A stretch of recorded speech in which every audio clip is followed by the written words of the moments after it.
అన్నమయ్య జిల్లా రాయచోటి పట్టణంలోని మంత్రి క్యాంపు కార్యాలయంలో ముఖ్యమంత్రి సహాయ నిధి కింద 92 మంది లబ్ధిదారులకు 72 లక్షల విలువైన సీఎంఆర్ఎఫ్ చెక్కులను పంపిణీ చేసిన రాష్ట్ర రవాణా శాఖ మంత్రి మండిపల్లి రాంప్రసాద్ రెడ్డి. ఈ సందర్భంగా మంత్రి రాంప్రసాద్ రెడ్డి మాట్లాడుతూ కూటమి ప్రభుత్వం ఏర్పడిన నాటి నుంచి కేవలం రాయచోటి నియోజకవర్గానికి మాత్రమే 5,32 లక్షల రూపాయలు సీఎం రిలీఫ్ ఫండ్ అందించిన ఘనత తనదేనని, దాని ద్వారా దాదాపుగా 500 మందికి పైగా బాధితులకు లబ్ధి చేకూరిందని, ఈ సందర్భంగా ముఖ్యమంత్రి నారా చంద్రబాబు నాయుడుకు మంత్రి లోకేష్కు రుణపడి ఉంటానని తెలిపారు. ఈరోజు రాయచోటి పట్టణంలో తెలుగుదేశం పార్టీ కార్యాలయంలో సీఎంఆర్ఎఫ్ చెక్కులు పంపిణీ కార్యక్రమం చేయడం జరిగింది. గౌరవ ముఖ్యమంత్రి చంద్రబాబు నాయుడు గారు 4వసారి పదవి చేపట్టిన తర్వాత ఆంధ్ర రాష్ట్రంలో ముఖ్యంగా నిరుపేద కుటుంబాలపై దృష్టి సాధించి పేదల యొక్క ఆరోగ్యాన్ని ఒక ప్రయారిటీగా తీసుకొని కేవలం ఆరోగ్యశ్రీనే కాదు, ఎవరికైతే తక్షణమే ఆరోగ్యం కోసం ప్రైవేట్ హాస్పిటళ్ళకు వెళ్ళి ట్రీట్మెంట్ తీసుకుంటారో వాళ్ళ కోసం గతంలో మాదిరిగానే ఈ పర్యాయం కూడా chief minister relief fund programme ఏదైతే అది విజయవంతంగా చేపట్టడం జరుగుతూ ఉంది. దానిలో భాగంగానే మన నియోజకవర్గమైన రాయచోట్లో గతంలో ఎప్పుడూ లేని విధంగా ఈ ప్రభుత్వం ఏర్పాటైన 12 నెలల్లోనే 5,15 రూపాయలు శాంక్షన్ చేయడం జరిగింది.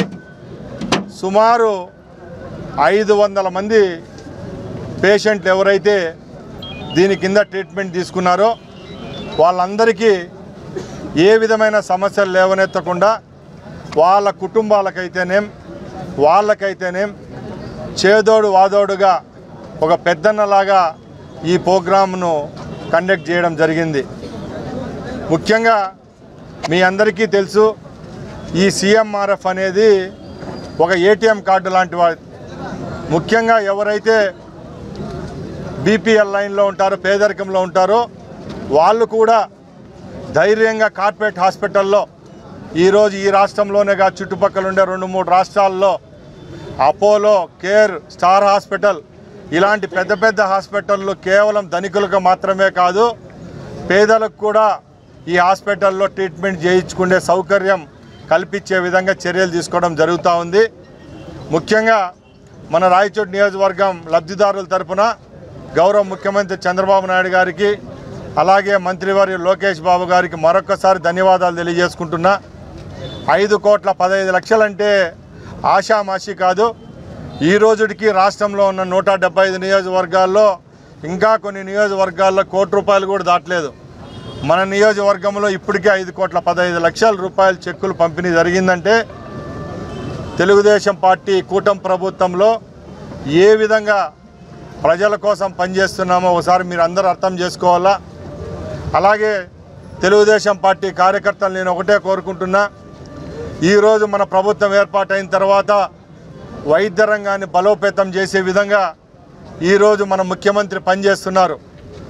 ముఖ్యంగా వైద్యాన్ని విషయానికి వస్తే మన రాయచోట్లో ఈరోజు 100 పడకల హాస్పిటల్ను 150 పడకలకు తీసుకొని రావడం జరిగింది. 25 కోట్ల రూపాయలతో పనులు కూడా చేపట్టడం జరిగింది. అలాగే మన రాయచోటి నియోజకవర్గంలో ఉన్న ఏరియా హాస్పిటల్ అయితేనే, పిహెచ్ సెంటర్లలో అయితేనే ఎక్కడ మందులు డాక్టర్ల యొక్క కరువు లేకుండా ఈరోజు ప్రతి ఒక్క రోజు మానిటర్ చేస్తూ పేద ప్రజల కోసం సేవలు అందిస్తూ ఉన్నాం. అలాగే మన పార్టీ కార్యకర్తలను ఒకటే అడుగుతున్నాం, ఎవరైతే ఆరోగ్యం బాగలేక బాధపడుతుంటారో వాళ్ళ తరపున మనం నిలబడదాం, వాళ్ళ కోసం మనం పనిచేద్దాం. ఎవరైతే ఈ హాస్పిటల్లో చికిత్స పొందదలుచుకున్నారో వాళ్ళ యొక్క బిల్లులు అయితేనేం, అలాగే ముందే వాళ్ళు ట్రీట్మెంట్ పోవాలనుకుంటే కార్పొరేట్ హాస్పిటల్ నుంచి చేసే ఎల్ఓసీలు అయితేనేం మన ఆఫీసులో సంప్రదించవలసిందిగా కోరుకుంటున్నా. తప్పకుండా వాళ్లకు చికిత్స పొందుకునేదానికి ఎంత తొందర అయితే అంత తొందరగా తగిన జాగ్రత్తలు తీసుకొని వాళ్ళకు ఆర్థిక పరమైన సమస్యలు లేవనెత్తకుండా వాళ్లకు ఆర్థిక సాయం చేస్తామని భరోసా ఇస్తున్నా. అలాగే ముఖ్యంగా ఒకటే చెప్తున్నాం, రాయచోటి నియోజకవర్గంలో ఈరోజు అన్ని సంక్షేమ అభివృద్ధి కార్యక్రమాలు ఒక్కొక్కటిగా ప్రజలకు అందుతున్నాయి. ముఖ్యంగా సూపర్ 6 సూపర్ హిట్ అనే కార్యక్రమాన్ని గత నెలలో మనం జరుపుకున్నాం. ఏవైతే ఎన్నికల హామీల్లో మనం నెరవేరుస్తామని చెప్పామో హామీలన్నీ ఈరోజు ప్రజలకు అందుతున్నాయి. ఇవన్నీ తెలుగుదేశం పార్టీ శ్రేణులు, కూటమి ప్రభుత్వంలో ఉన్న సభ్యులందరం ప్రజల దృష్టికి తీసుకొని పోవాలా. ముఖ్యంగా పేద ప్రజల కోసం పనిచేస్తున్న మన ప్రభుత్వం ఏదైతే ఈరోజు ఉచిత బస్సు అందిస్తున్నాం, అలాగే ముఖ్యంగా అన్నదాత సుఖీభవ ప్రోగ్రాంను లాస్ట్ నెలలో ఇచ్చాం. అలాగే ముఖ్యంగా డిఎస్సి ఏదైతే ఉందో ఆ డిఎస్సిలో కూడా మన రాయచోటి నియోజకవర్గం నుంచి 175 మంది ఎవరైతే పరీక్షకు హాజరయ్యారో వాళ్ళు ఇక్కడి నుంచి ఈ కోటాలో ఉద్యోగాలు కూడా సంపాదించడం జరిగింది.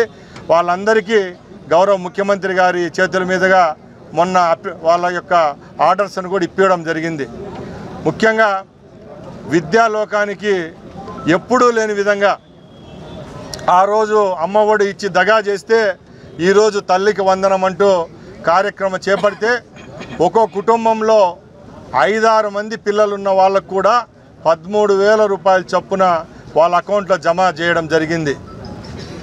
ఇంకా మొట్టమొదటి రోజు నుంచి ఈ రోజు వరకు ఏవైతే సమస్యలు ఉన్నాయో ఒక్కొక్కటిగా ప్రజలకు చేరువైతూ వాళ్ళ సేవలో ఈ ప్రభుత్వం ఉందని తెలియజేసుకుంటూ ఈ అవకాశం కల్పించిన మీ అందరికీ మరొకసారి ధన్యవాదాలు తెలియజేసుకుంటూ సెలవు తీసుకుంటున్నా.